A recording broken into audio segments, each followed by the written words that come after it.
es lo que más me encanta de Pore, ¿no? Lo que más me encanta es que siempre ver muchachos entrenando, jugando, o sea, se divierten demasiado, ¿sí? Se expresan. Un lugar espléndido que cuenta con una gente maravillosa que sabe cómo atender a las personas y pues es un lugar hermoso.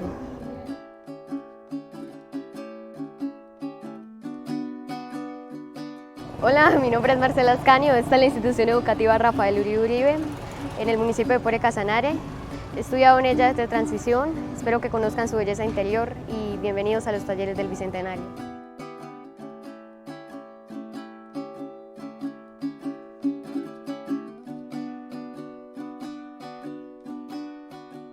Cuando nos llamaron para que nosotros entráramos a la sala en que íbamos a empezar el taller, pues entonces yo pensé que iban ustedes como a dictarnos una clase, como si fueran unos nuevos profesores que llegaban de otro lado a enseñarnos diferentes cosas o a capacitarnos en diferentes temas.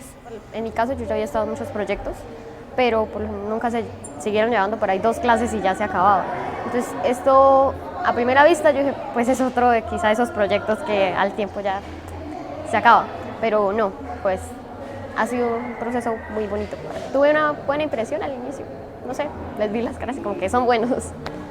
Pues acá uno se ha acostumbrado que las capacitaciones siempre las brinda el personal aquí del departamento de Casanare, pero pues cuando nos dimos cuenta que eran ustedes, pues uno ya más o menos empieza a denotar hacia dónde va la cosa, que era un poco más estructurada la capacitación.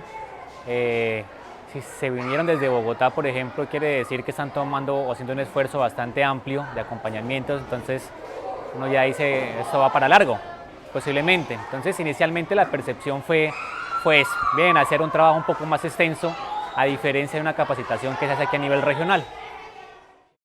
El objetivo de fase 1 era de alguna manera invitar a los participantes, estudiantes y profesores a que se familiarizaran con su territorio. A través de un ejercicio de cartografía social lo que queríamos era que los participantes se atrevieran a mapear diferentes interpretaciones de su territorio, cuáles eran los lugares que más frecuentaban, qué historias conocían, y a partir de esa indagación como previa sobre el territorio iban saliendo posibles temas de investigación que estaban relacionados con los intereses de los niños. En esta primera fase también hubo un ejercicio de imaginación histórica en donde se le pidió a los participantes que se imaginaran un personaje de Colombia o de los territorios colombianos de hace 200 años. Esto permitió también que los participantes empezaran un poquito como a interactuar con el pasado histórico, con las historias que conocían y a mezclarlo con el entendimiento que tenían sobre su territorio. Ustedes nos entregaron unas cartulinas y nosotros escribimos los lugares que más nos gustan acá en el municipio de Pore y también lo que quisiéramos que estuviera acá en Pore, además de la historia de algún lugar que nosotros conozcamos acá de Pore. Bueno, pues hubo un proceso como primero de motivación, luego de conceptualización, posteriormente una realización de una serie de actividades que nos permitieron tener como una visión un poco más amplia y compleja de lo que es nuestra realidad local. El objetivo de la fase 2 era que los estudiantes ya se familiarizaran con herramientas propias de la investigación histórica como fuentes primarias y secundarias. ¿Qué hicimos? A partir de los intereses que empezaron a aparecer en fase 1, trajimos fuentes específicas de los diferentes municipios, fuentes históricas, que les permitieran a los participantes familiarizarse con todas estas historias de hace 200 años que cruzaban y han construido de alguna manera su territorio y su municipio. En este ejercicio los estudiantes escogían una fuente y a partir de una fuente también imaginaban una posible historia que contaba esa fuente. No se la inventaban, lo que hacían era que describían una fuente histórica y a partir de eso contaban una historia muy pensada en los datos que le estaba dando esa fuente. Al final de esta fase, los estudiantes ya construían sus primeras, digamos, indagaciones, una lluvia de preguntas posibles de investigación que se iban a depurar en fase 3. En uno de los talleres miramos cosas antiguas como piedras, fotografías, cartas, otros tipos de cosas como libros, como historia. Sí, visuales como por ejemplo las cartas, materiales como por ejemplo como la piedra. Hicimos, digamos, nuestra pregunta para la investigación y comenzamos la recopilación de la información, de las fuentes, en la cual pues tuvimos el apoyo de la historiadora. Algo interesante que me pareció a mí dentro de este proceso fue el trabajo de las fuentes, que pronto uno no tiene el rigor científico como en esta etapa, ¿no? Uno más bien realiza investigaciones y como que las deja ahí a medias, y la fuente como que no le da ese gran valor e importancia que dentro de los temas de investigación pues es fundamental. Acompañamos a niños, niñas y profesores y profesoras en sus proyectos de investigación, en la consolidación de proyectos de investigación en historia. Específicamente entramos en la materia de la crítica a las fuentes, de qué se trata, cuál es la metodología, pues concluyendo que es la metodología, digamos, base del oficio de los historiadores y que es un poco lo que queremos que ellos hagan, claro, en pequeña escala y ajustado a sus edades y a sus intereses investigativos, pero que se empiecen a familiarizar con las metodologías de análisis propias de la historia.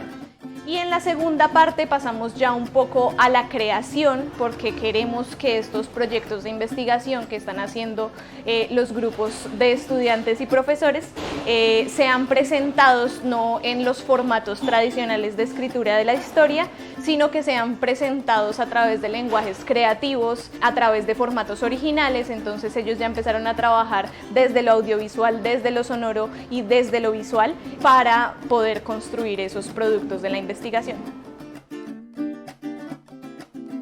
Empezamos a buscar fuentes para analizarlas e investigarlas. Tomábamos los apuntes más importantes para desarrollar una serie de preguntas que era de crítica interna y de crítica externa. Era para analizar sobre el tema de que nosotros habíamos tratado y la pregunta de investigación que nosotros habíamos formulado.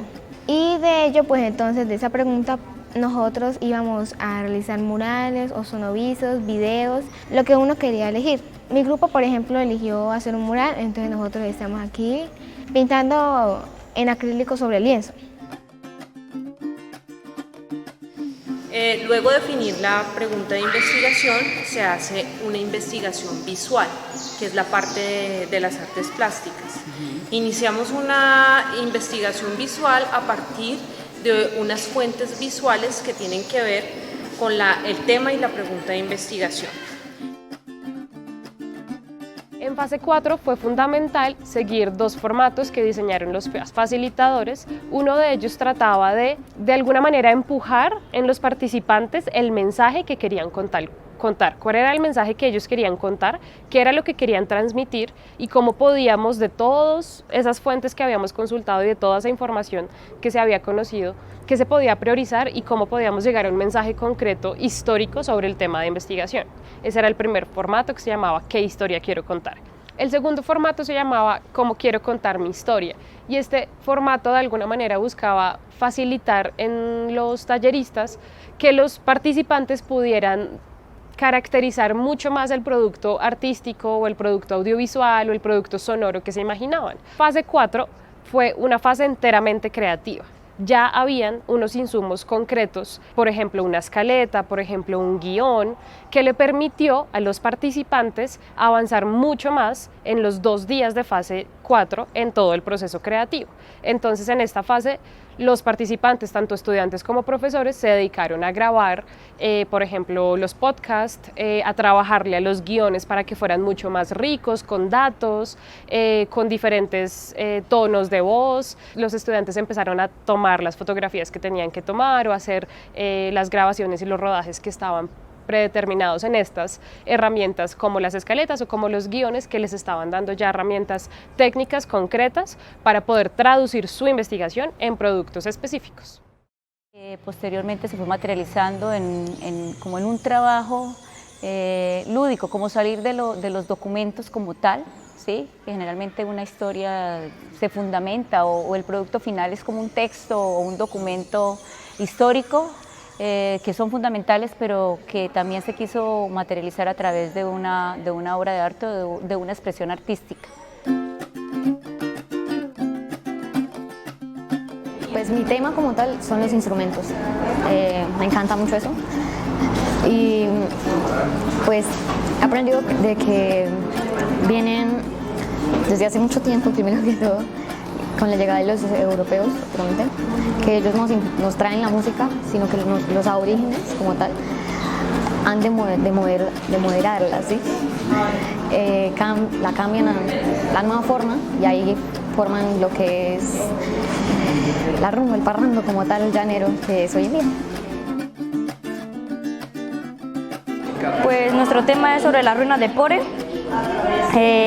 Vamos a comunicar con un sonoviso tomando fotos sobre las ruinas de Pore y ese es nuestro proyecto.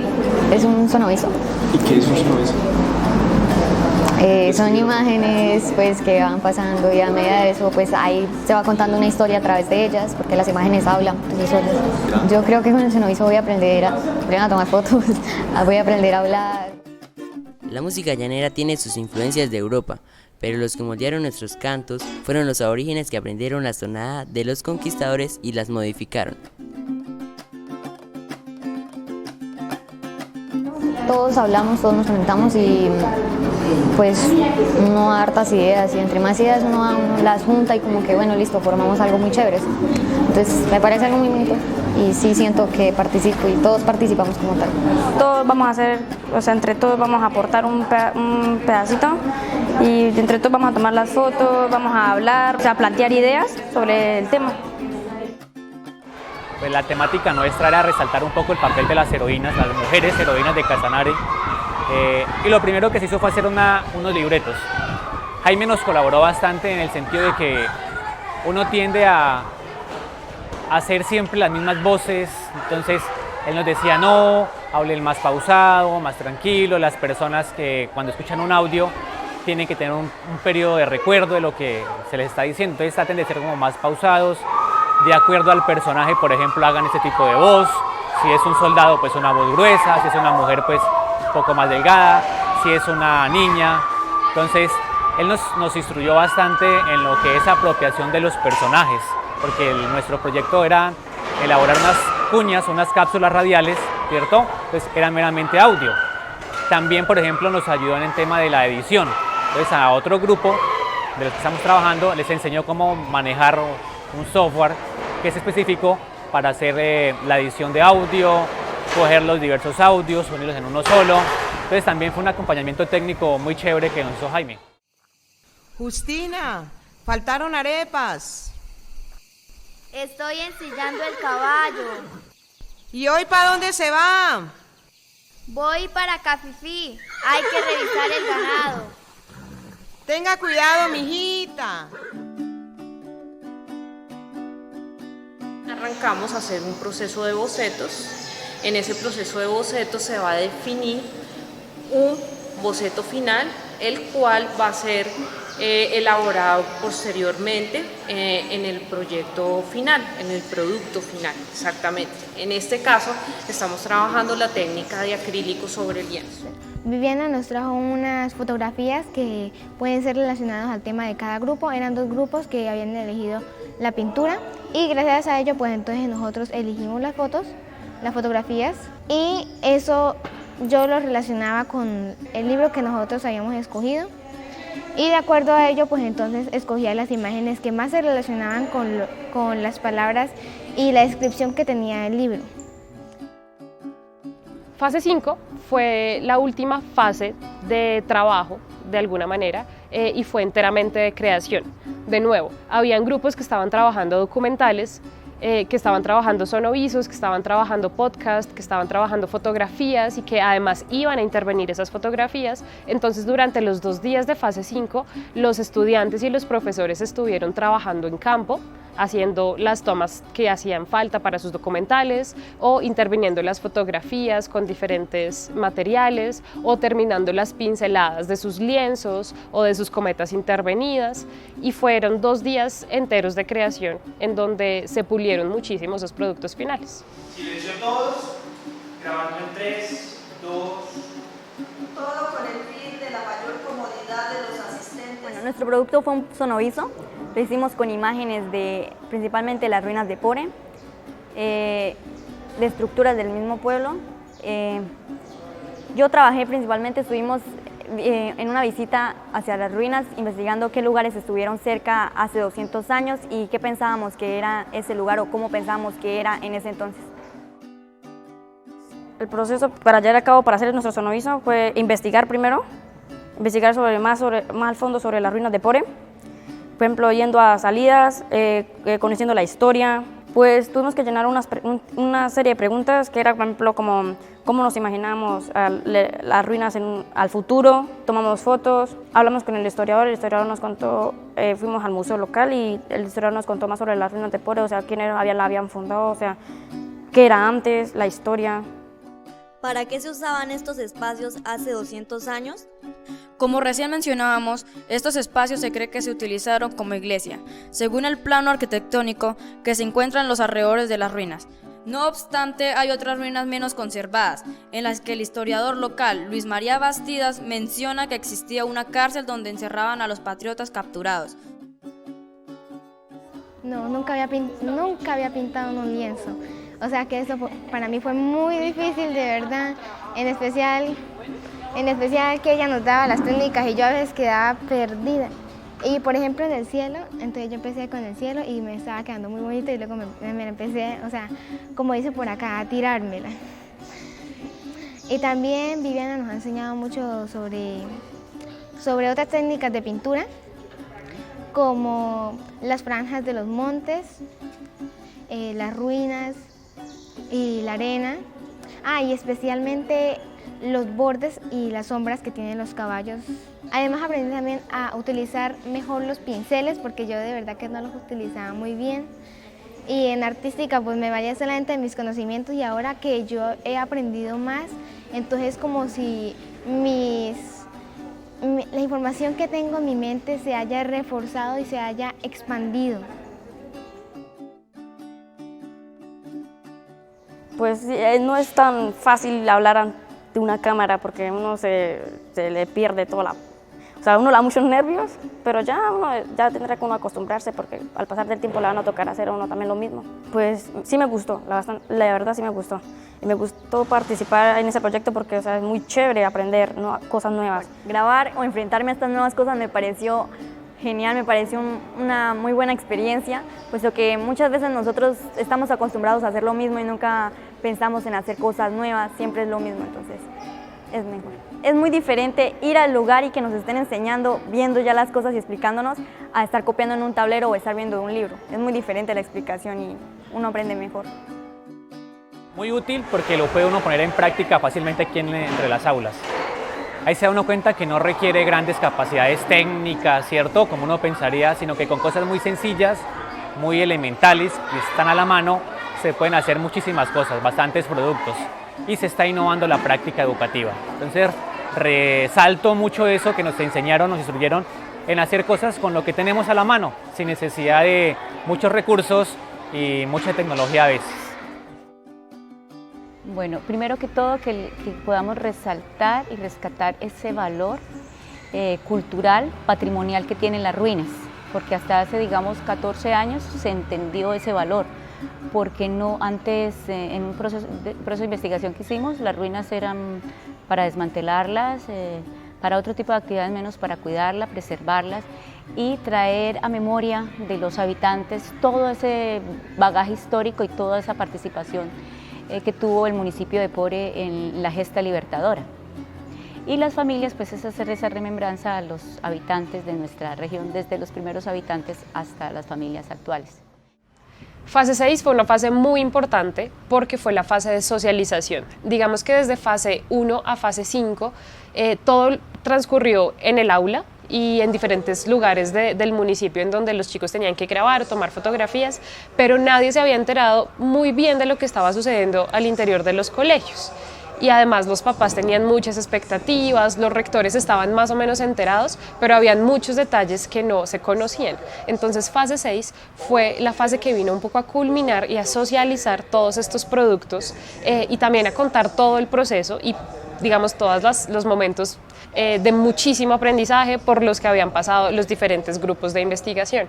En fase 6 lo que hicimos fue una socialización en donde se invitó abiertamente a padres de familia y a la comunidad estudiantil.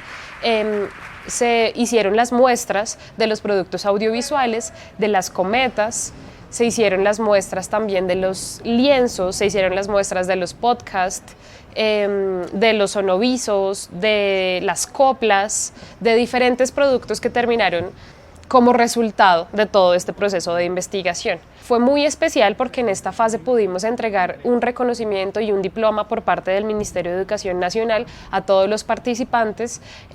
Pudimos por fin ver todos los productos culminados y de nuevo reconocer como todo el esfuerzo que cada uno le había dado a todo el proceso. Pues investigar y aprender, que es lo principal como tal. Pues se investigó y se aprendió y se descubrió. Pues me deja la sensación del deber cumplido, la creatividad de los niños, los motiva mucho a seguir trabajando en estos proyectos, que los motivan a ellos y los orientan para que hagan creaciones artísticas, que solamente a veces nos limitamos a la parte escrita y que podemos hacer muchas cosas a partir del arte. Yo digo que yo nunca he dejado de ser estudiante, yo creo que digamos que una de mis cualidades siempre ha sido aprender. Yo siempre he dicho que estamos en un constructo, el maestro es un estudiante un poquito más avanzado y que debe estar también en ese proceso de formación, entonces yo me siento muy bien porque en la medida en que aprendo, en la medida en que conozco, me sirve en mi formación personal y también para la formación de mis estudiantes. Primeramente las bases de investigación. Es lo que se requiere en las aulas hoy en día, es profundizar en investigación y que los estudiantes entiendan que la investigación parte de algo que es sumamente básico y elemental, que no es tan teórica como nos la han querido vender, sino que es muy sencilla y se puede practicar desde las mismas aulas. Entonces, a mí, por ejemplo, personalmente me ha dejado eso, empezar a meter a los estudiantes en un proceso investigativo con cosas muy sencillas que ellos pueden hacer desde la casa, desde la institución, sin necesidad de tener grandes conocimientos teóricos, sino que es un proceso que es muy gradual, ¿cierto? Pero al mismo tiempo es muy práctico y muy eficaz. Sí, él me contaba que él estaba realizando un dibujo y pues no sabíamos de qué macera se trataba. Hasta después de que ya me dijo ayer, les daban el diploma. Muy divino, muy hermoso todo el dibujo que hizo mi hijo y que los profesores todos, muy bonito lo que le enseñaron a mí. Que yo le dije que si lo que le habían regalado desearía seguir pintando, dijo que sí, y eso, yo te apoyaré, hijo.